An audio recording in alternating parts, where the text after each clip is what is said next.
आज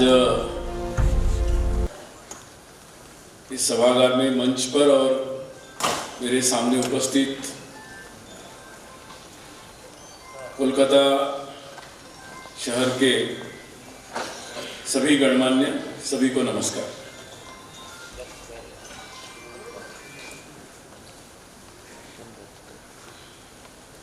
बंगाल में एक ही चर्चा चल रही है कि बंगाल जैसा है वैसा नहीं रहना चाहिए। आज की परिस्थिति से बदलना चाहिए। ये चर्चा सबके बीच चल रही है।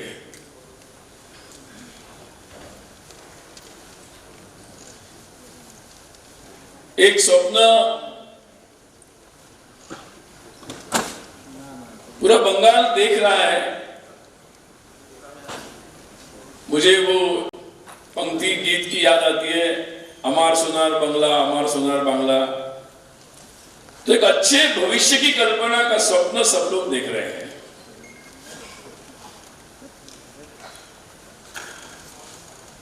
मैं मानता हूं कि ये बहुत ही अच्छा ऐसा एक संकल्प है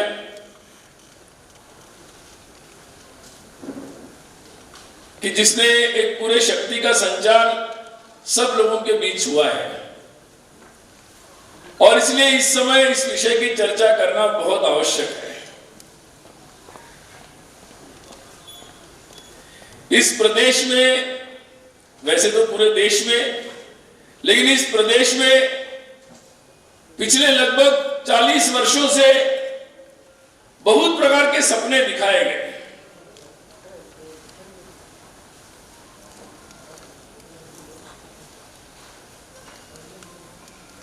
जिन सपनों का न कोई आधार था, न कोई सच्चाई थी, न उसके लिए कोई कमिटेड था, किसी का संकल्प था, और ऐसे सपनों के भरोसे पूरी जनता को एक दिशा में जाना ही पड़ा।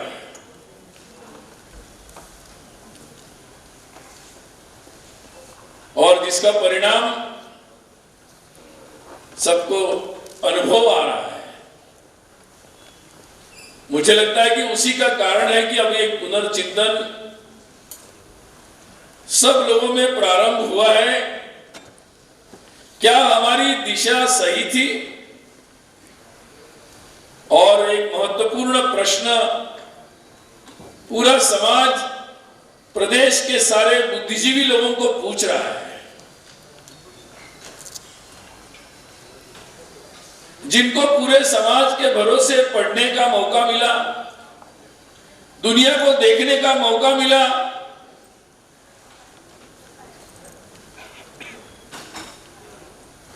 क्या उन्होंने सही नेतृत्व दिया, सही दिशा दर्शन किया? ये प्रश्न सामने आ रहा है। मैं कभी कभी सोचता हूं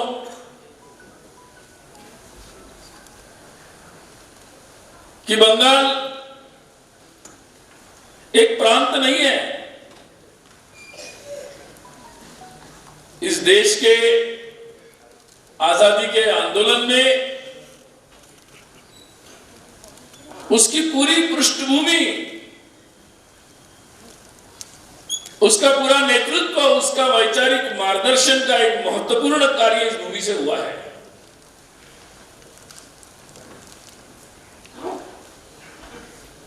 जो केवल बंगाल के नहीं, पूरे देश के, पूरे दुनिया में वो आराध्य है।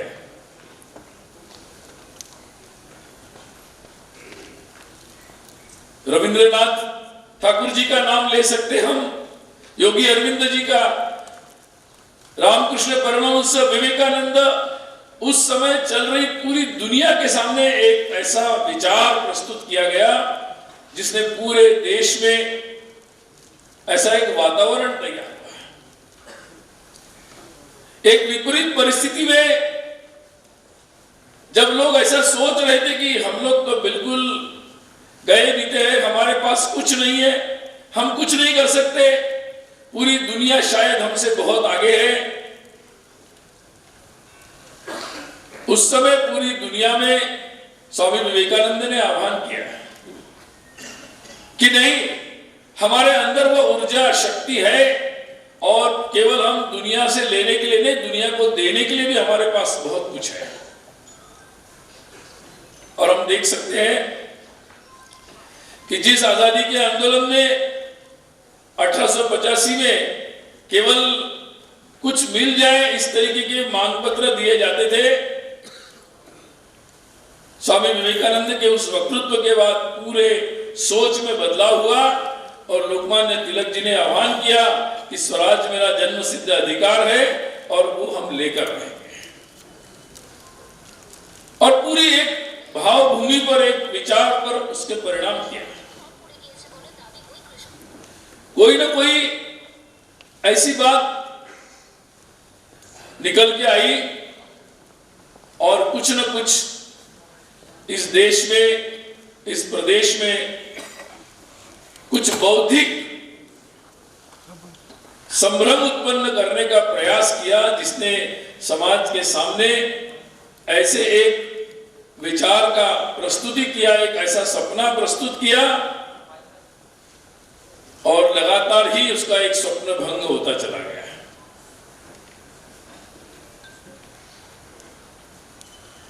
आज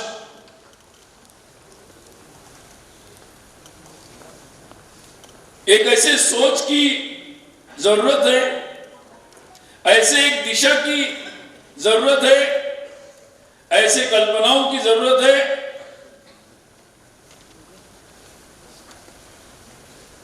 और का साहस हो, ऐसे साहसी बुद्धिजीवियों के देश को, बंगाल को जरूरत है।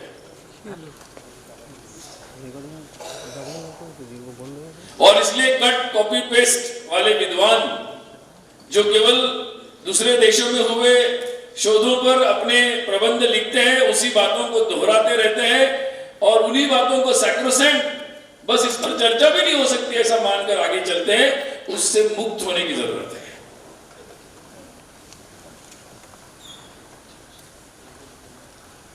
और इसलिए मुझे लगता है कि तथाकथित बुद्धियों को, बुद्धिजीवियों को ओवरटेक करने का यह समय है।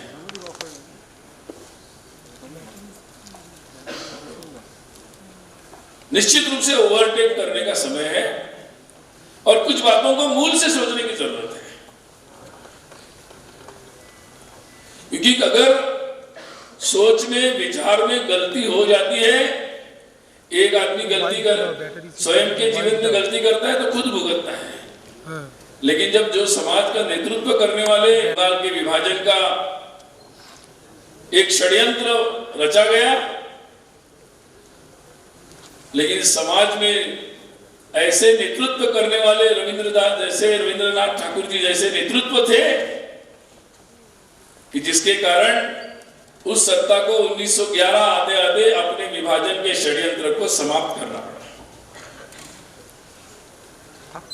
यह सोचने की जरूरत है कि ऐसा क्या हुआ देश में कि 1946, 1945 आते आते अगले 30 वर्षों में ही ऐसी क्या कमजोरी उत्पन्न हुई, ऐसा क्या दिशा भ्रम हुआ कि हम अपने देश को टूटने से रोक नहीं पाए और बहुत समाज के बहुत सारे वर्ग को एक अपार, मतलब जिसका वर्णन नहीं किया जाता, ऐसे कष्ट से हम लोग रोक नहीं पाए। इसलिए कुछ बातों पर आने वाले समय में स्पष्ट होने की जरूरत है। अभी भी कई लोग संभ्रम उत्पन्न करते हैं। कौन हमारे देश में शरणार्थी है और कौन हमारे देश में घुसपैठी है, इसका भेद होना आवश्यक है। इसके बारे में कोई कंफ्यूजन नहीं होना चाहिए।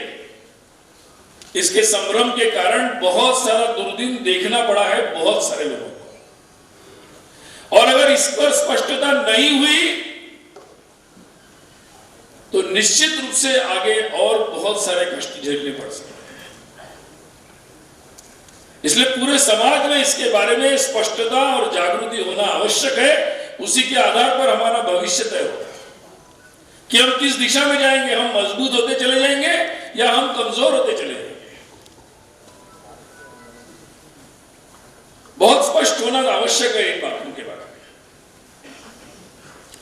आज और भविष्य में केवल राजनीतिक नेतृत्व से कार्य पूरा नहीं होगा।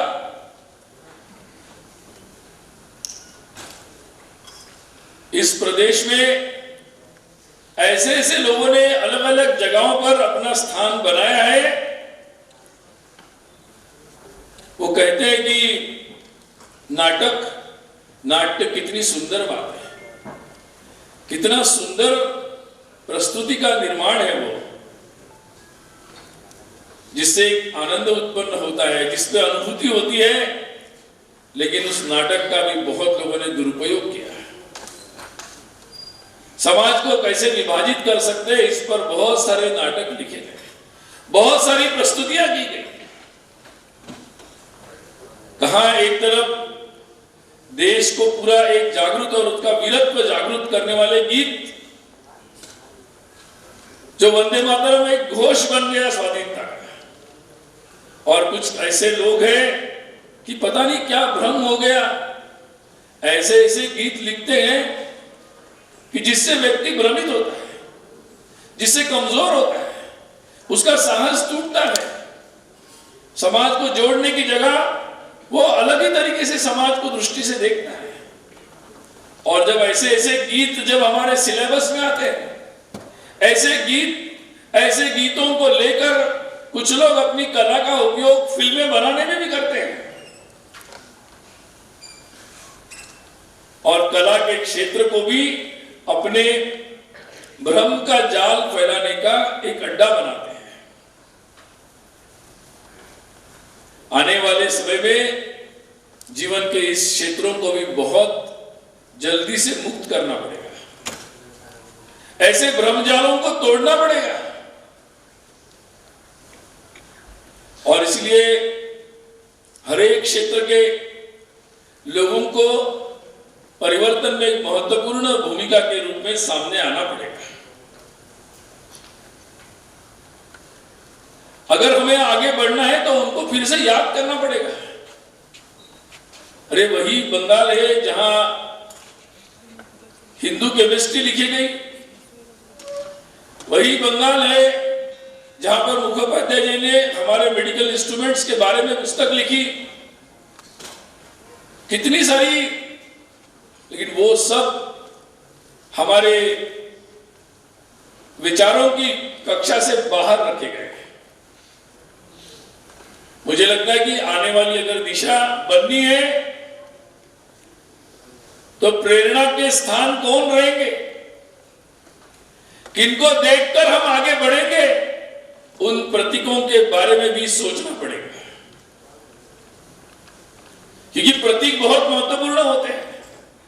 जब मैं वंदे मातरम का नारा लगाता हूं तो मेरे अंदर जो भाव उत्पन्न होता है उसकी दिशा कुछ और होती है। मैं देश से मांगता नहीं हूं, मैं देश के लिए क्या दे सकता हूं यह सोचता हूं। इसलिए भाव कौन सा उत्पन्न होता है बहुत महत्वपूर्ण है। कभी कभी बड़ा दुख होता है जब देश में कोरोना हुआ तो दुर्भाग्य था कि कुछ लोग पैदल आना प्रारंभ किए, उद्योगों को रोकना पड़ा कोरोना के कारण।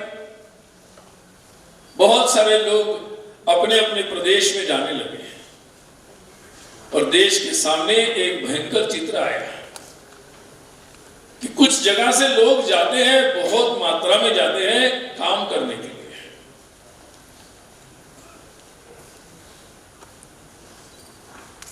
वापस आ रहे थे, कुछ लोग पैदल भी चलना शुरू किए, फिर सरकार के द्वारा, जनता के द्वारा, स्वयंसेवी संस्थाओं के द्वारा, मेरे भी कई साथियों ने उसमें काम किया, उनकी सेवा हुई। सरकारों ने रेलवे प्रारंभ की, बसें और बहुत सारी व्यवस्थाएं बनी। देखते देखते इस समस्या का समाधान भी लोगों ने ढूंढ लिया। लेकिन इससे एक बात ध्यान में आई कि जो 3 राज्य है जहां से सबसे ज्यादा संख्या में लोगों को दूसरे प्रदेशों में काम करने के लिए जाना पड़ता है, मुझे यहां कहना पड़ेगा कि उसमें बंगाल का नाम बहुत ऊपर था। इसकी जिम्मेदारी लेनी पड़ेगी सब लोगों को। इसकी जो कमी है उसको स्वीकारते हुए उसको कैसे दूर करेंगे, इसके बारे में योजना बननी पड़ेगी।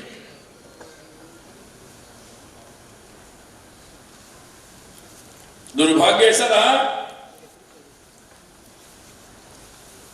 कि यहां जिस तरीके का कभी कभी मैं देखता हूं कि बहुत सारे बुद्धिजीवी यहां पर लेख लिखते हैं,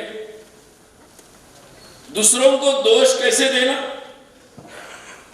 दूसरे कैसे जिम्मेदार है, इसके बारे में ही लिखकर कभी इसकी एक सटीक समीक्षा अगर हो जाती तो बहुत अच्छा होता।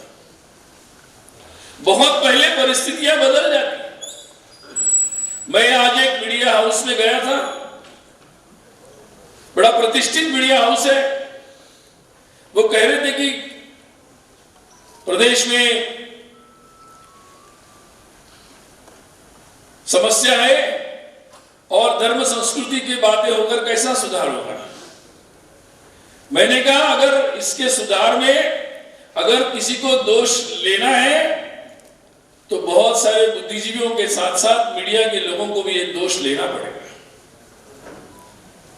मैं किसी एक को पॉइंट आउट नहीं कर रहा हूं, लेकिन जो वातावरण रहा जिसमें अगर बिना भय से सत्ता को अगर कहते कि भाई ये कमी है और ये बात का कारण ये है, इसे ठीक होना चाहिए, तो शायद इसके पहले बहुत जल्दी ये बातें ठीक हो जाए। और इसलिए आने वाले समय में समाज को यह भी देखना पड़ेगा कि वास्तव में कौन न्यूट्रल है और कौन न्यूट्रल होने का नाटक करते हुए अपना एजेंडा, उल्टा एजेंडा चला रहा है। देखना पड़ेगा ये समाज को और इसका दबाव बनना पड़ेगा समाज में। समाज अगर इसके प्रति जागरूक रहता है तो मुझे लगता है कि सबको इसके लिए ध्यान देना पड़ेगा, हर एक को सुधरना पड़ेगा कि भाई अब तक चला कि भाई अब आने वाले समय में वास्तव में समाज की जो चिंता है और जो सही बात है वो समाज के सामने लाने का काम होना पड़ेगा। आने वाले समय में बहुत सारे काम होंगे। बंगाल तो ऐसा बंगाल जो एंटरप्राइजिंग ही था, मतलब अलग अलग प्रकार की कारीगरी और उसके आधारित उद्योग, और केवल वस्तु उद्योग नहीं तो उसकी गुणवत्ता, उसकी क्वालिटी इंटरनेशनल लेवल की है।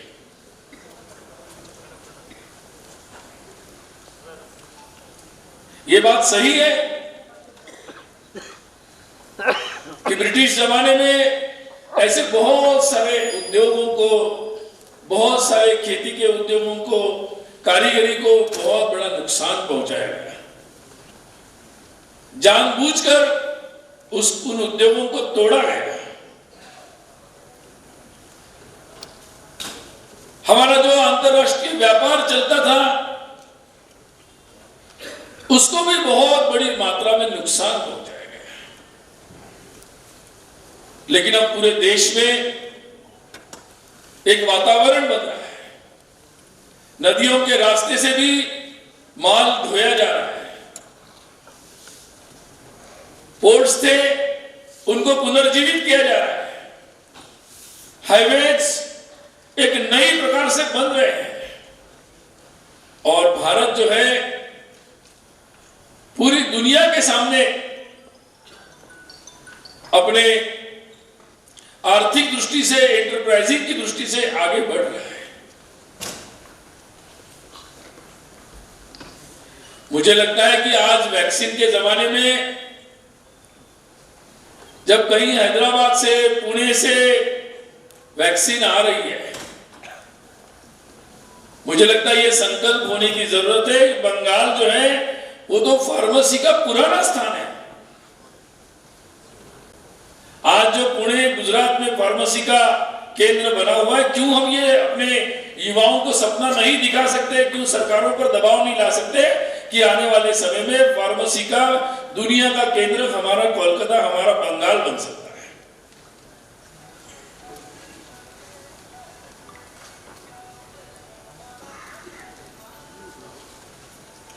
सबसे बड़े, अभी बहुत हो गया, ब्रिटिशों के समय हुआ, उद्योगों को उखाड़ना तब तो समझ सकते थे कि वो पराये थे, लेकिन इस प्रदेश में तो अपनों ने ही हमारे देश के यहाँ के उद्योगों को समाप्त करने का जैसे मानो लगता है संकल्प ही लिया था, और एक के बाद एक उद्योग खत्म होते चले गए। बड़े बड़े उद्योग भी खत्म हुए और छोटी छोटी कारीगरी वाले उद्योग भी खत्म होते चले गए। और जो कारीगर थे, यहां मजदूरों को कारीगर में कन्वर्ट करने का पूरे देश में अभियान चल रहा है। स्किल डेवलपमेंट का प्रोग्राम हो रहा है, कारीगरों को स्किल के उनकी रिकॉग्नाइज करना और जिनके पास स्किल नहीं है उनको स्किल बनाना, ये प्रोग्राम चल रहा है। और बंगाल में दुर्भाग्य से कारीगरों को मजदूर बनाने की फैक्ट्री जैसे चलाई गई। आज मुझे लगता है कि यह संकल्प देखना होगा कि हम उन सभी गरीब पिछड़े कोलकाता में बैठे हुए लोगों को भी उन सब की कुशलता को रिकॉग्नाइज करना पड़ेगा, उसका सम्मान करने का संकल्प लेना पड़ेगा, उनके कारीगरी से बनाए हुए वस्तुओं के प्रोत्साहन के बारे में नीतियों का आग्रह करना पड़ेगा।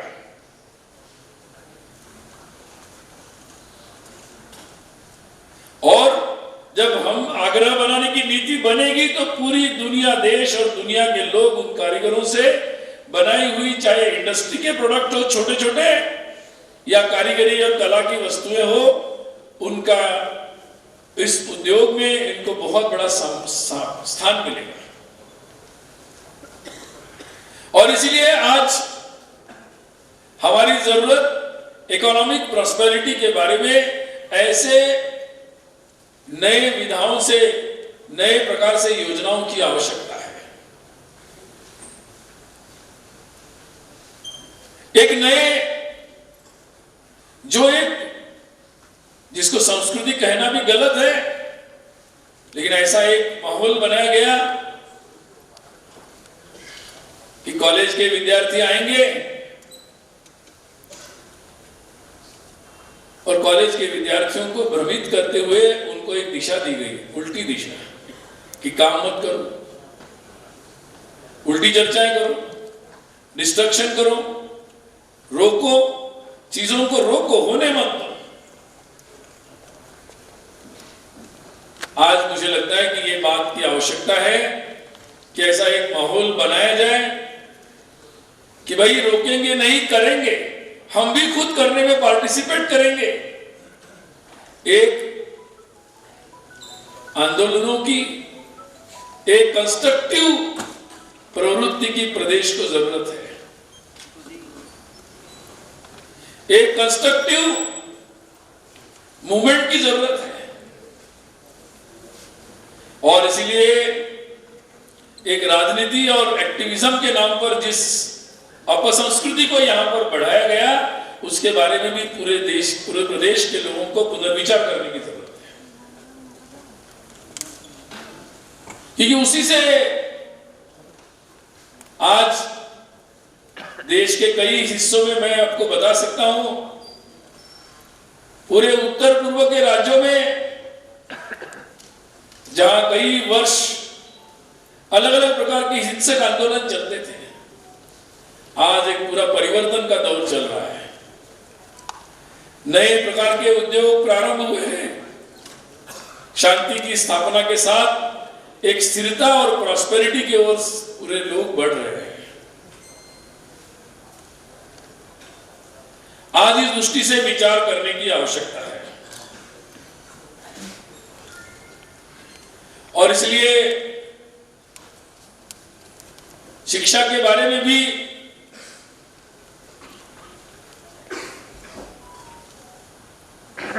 पूछना पड़ेगा। बहुत वर्ष हो गए लोगों ने पूछा ही नहीं कि हमें किताबों में क्या पढ़ा रहे आप, पूछना पड़ेगा। कि नाम के लिए तो रविंद्रनाथ ठाकुर जी को बोलते हैं और बाकी फिर मार्क्स लेनिन से लेकर दुनियादारी पढ़ाते हैं।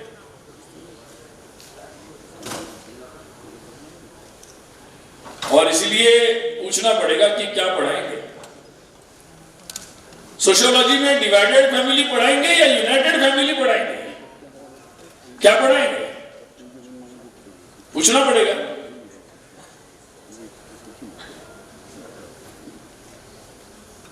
बच्चों को सकारात्मकता पढ़ाएंगे या नकारात्मकता पढ़ाएंगे, पूछना पड़ेगा। यह प्रश्न ही बहुत दिन से नहीं पूछा गया कि स्कूल और कॉलेज में, यूनिवर्सिटीज में क्या पढ़ाया जा रहा है और ऐसा क्यों पढ़ाया जा रहा है, उसका क्या आधार है। ये सारे प्रश्न उठाने पड़ेंगे। यहां के सब लोगों को इस पर काम करते हुए इसके बदल करने पड़ेंगे।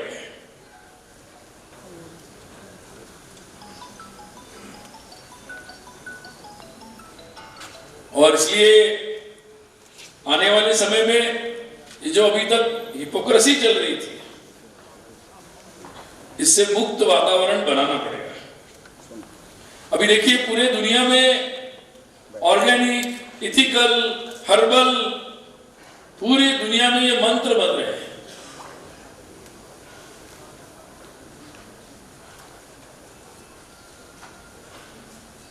इनको भी आधार बनाना पड़ेगा। बहुत सारे लोग हैं ऑलरेडी ऐसा काम कर रहे हैं,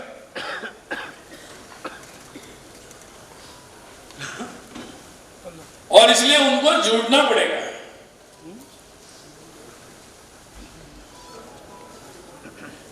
और इसलिए केवल कुछ अच्छा हो जाएगा ऐसा सोचने की जगह क्या क्या अच्छा होना चाहिए, कहां क्या क्या बदलाव होना चाहिए, इसके बारे में डिबेट होने की जरूरत है। हर एक को पूछने की जरूरत है। जो भी आपके सामने आएंगे उनको पूछने की जरूरत है, बताइए इसके बारे में आपके क्या विचार हैं, इसमें आप क्या करेंगे। ऐसे कई सारे प्रश्न पूछने की जरूरत है।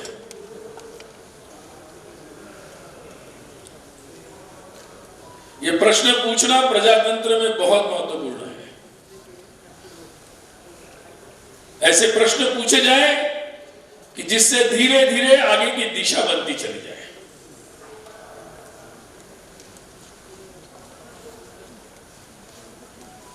और इसलिए जो है सपना देखना जरूरी है और उसके बारे में बहुत विस्तार से विचार करना बहुत जरूरी है। क्या होगा, कैसे होगा, और ये नहीं होगा नहीं होगा छोड़कर होगा होगा होगा, इसके बारे में सोचना बहुत जरूरी है। कभी कभी क्या होता है, सही क्या है गलत क्या है इसके बारे में भी संभ्रम हो जाता है। मैं स्वयं का एक अनुभव आपको बताता हूं।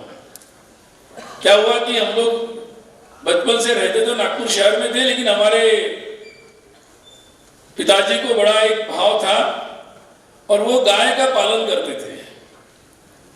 इसलिए हम लोग बचपन से शुद्ध देसी गाय का दूध पीते थे। जब कभी बाहर जाते थे तो दूसरा डेयरी का दूध मिल गया, दूसरा दूध मिल गया मिक्स, तो बड़ा मुंह खराब होता था, अरे अच्छा नहीं है, ठीक नहीं है। फिर धीरे धीरे हम लोग थोड़ा बाहर ज्यादा घूमने लगे, इधर उधर, फिर घर भी छोड़ दिए, काम के लिए घूमने लग गए। फिर क्या हुआ कि सारा ही मिक्स ही लेने लगे। कभी डेयरी का ले लिया, कभी मिक्स वाला ले लिया, कभी प्लास्टिक का ले लिया, पता नहीं कौन सा पीते चले गए। तो हम लोगों का जो है एक दिन ऐसा हुआ कि किसी जगह गौशाला में गए और उन्होंने हमको दिया शुद्ध देसी गाय का दूध पीने के लिए। जब मुंह को लगाया, अरे इसका तो कुछ टेस्ट ही अलग है। यानी हम कहां से शुरू किए थे और कहां पहुंचे। तो कभी कभी मुझे लगता है कि ऐसा ही हो रहा है, जब आप ओरिजिनल लेके जा रहे हैं, अभी इतने सालों में थोड़ा टेस्ट थोड़ा बहुत ही बिगड़ गया है सबका, इसलिए कभी कभी आप लोग अगर अच्छा लेके जाएंगे, ओरिजिनल लेके जाएंगे तो थोड़ा प्रॉब्लम आएगा, लोग बोलेंगे इसका टेस्ट कुछ गड़बड़ है, और टेस्ट थोड़ा बदलने में थोड़ा टाइम भी लग सकता है, लेकिन मुझे लगता है कि अब ये टेस्ट बदलने का समय आया है।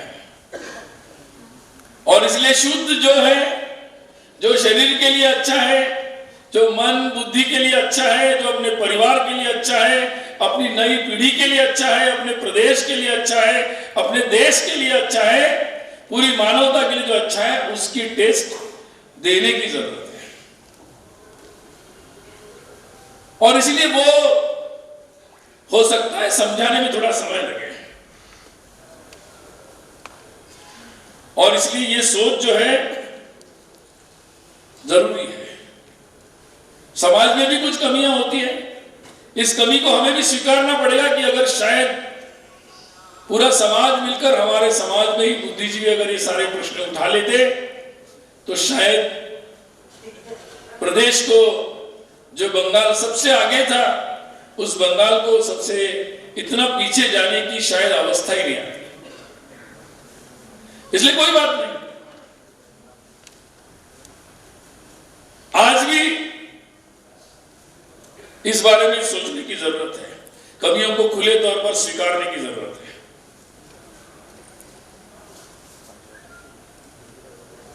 मैं ये कहूंगा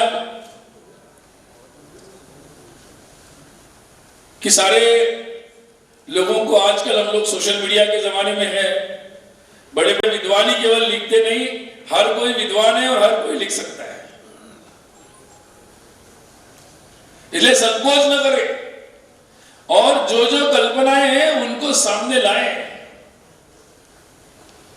कि हम अपने देश को और अपने प्रदेश को, विशेषकर पश्चिम बंगाल को, हम कैसा देखना चाहते हैं।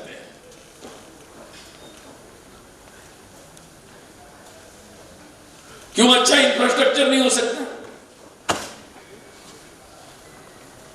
अच्छे उत्सवों को, हमारे तीर्थ क्षेत्रों को अच्छा प्रोत्साहन क्यों नहीं मिल सकता?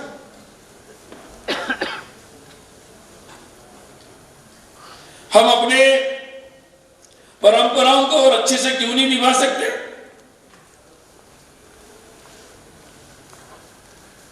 उसके बारे में, और सम्मान, हमारी जो धारणाएं हैं उसका सम्मान होना चाहिए। कोई भी समाज अपनी परंपरा और अपनी संस्कृति का सम्मान के लिए अगर आगे नहीं आता है, तो वो समाज दिखने के लिए तो रह सकता है, लेकिन फिर भी वो अस्तित्वहीन होता है।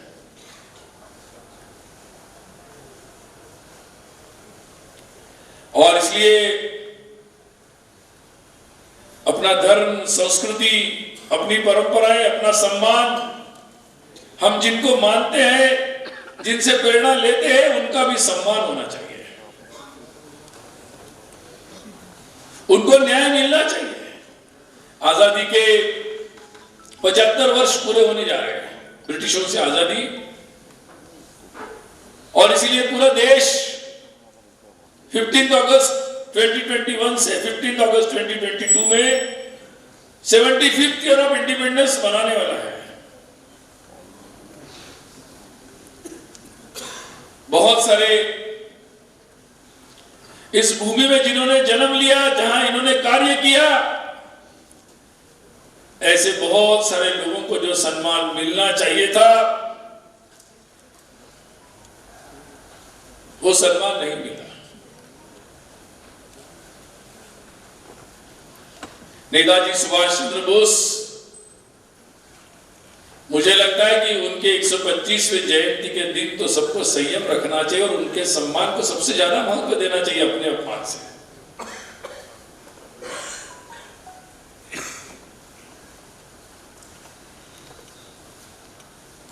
बहुत लोग अपने अपनी सम्मान की चिंता करते रहे।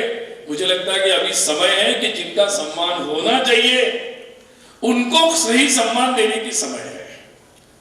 इसलिए याद करना पड़ेगा कि हाँ, हमारे, क्योंकि यहाँ एक एक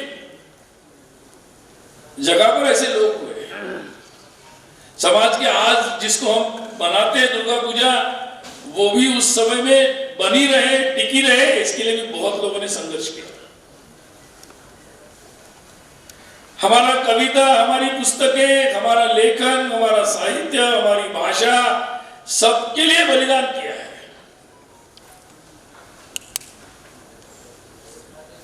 आजकल मैं सुन रहा हूं कि बांग्ला भाषा का भी फारसीकरण, उर्दूकरण चल रहा है, उसको भी बहुत बड़ा प्रोत्साहन दिया जा रहा है।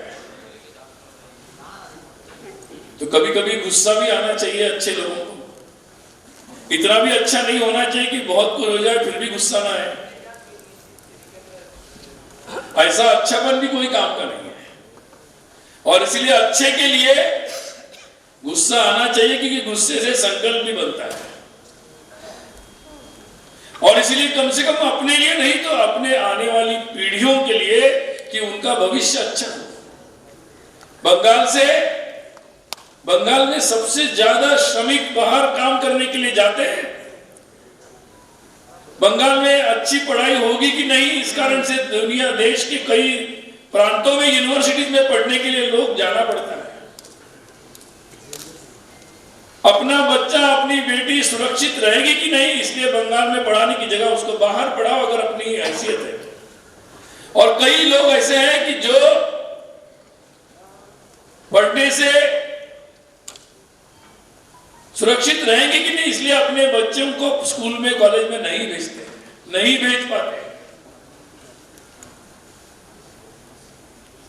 इसलिए ऐसा एक मुक्त वातावरण की कल्पना करना जरूरी है कि जिसमें लोग अच्छी शिक्षा ले सके, एक सपना देख सके कि भाई मैं जिस प्रदेश से हूं वो प्रदेश सबसे आगे है, और उसके लिए अपने भविष्य को हम यही तलाश सकते हैं। अगर भविष्य बनाने तो इधर उधर जाने की जरूरत नहीं, यहां भविष्य बन सकता है। और कई दूसरे लोगों के भविष्य बनाने का स्थान भी हम लोग यहां बना सकते हैं। ऐसा संकल्प और ऐसा सोच की ज्यादा जरूरत है। अभी देश में बहुत सारे ऐतिहासिक काम भी हो रहे हैं। भगवान श्री राम के मंदिर का शुभारंभ अयोध्या में हुआ। देश की नई पार्लियामेंट बनाने का भी शुभारंभ हुआ है। देश में नई राष्ट्रीय शिक्षा नीति का भी शुभारंभ हुआ है। बहुत बड़ा परिवर्तन का दौर चल रहा है। और इसलिए ऐसे समय बंगाल के भविष्य के बारे में, उज्जवल भविष्य के बारे में एक खाका बनने की जरूरत है। इसलिए एक तरफ सरकारी तंत्र, राजनीतिक दल अपनी अपनी बातें रखेंगे, अपने अपने एजेंडा रखेंगे, अपने अपने मैनिफेस्टो रखेंगे। मुझे लगता है कि ये समय है कि जिस समय प्रदेश के सभी और विशेषकर एक नई बुद्धिजीवियों की एक राष्ट्रीय विचार से प्रेरित और देश के प्रति, समाज के प्रति आत्मीयता रखने वाले चरित्रवान लोगों को वो स्थान लेना पड़ेगा बुद्धिजीवियों का। और समाज की क्या इच्छा है, समाज अपने आगे का चित्र क्या देखना चाहता है, अपने क्रियाकलापों से, अपने एक्शन से उसका मैनिफेस्टो लोगों के सामने लाने की जरूरत है, पूरे समाज के सामने लाने की जरूरत है, जिस पर सभी राजनीति में जो लोग हैं, मीडिया में जो लोग हैं, उनको उस पर विचार करने के लिए विवश करना पड़ेगा। इसलिए लीड लेने का समय है, पीछे रहकर देखने का नहीं है। और ये सही समय है कि जिस समय हम लोग ये नेतृत्व ले, अगली पीढ़ियों के लिए ये जिम्मेदारी ले और ऐसा स्वप्न हम लोग अपने आंखों में रखें और जिसको पूरा करने के लिए हम लोग संकल्प लें। इस कार्य में हम सब मिलकर आगे बढ़े, यही आपको सबको शुभकामना। नमस्ते, वंदे मातरम।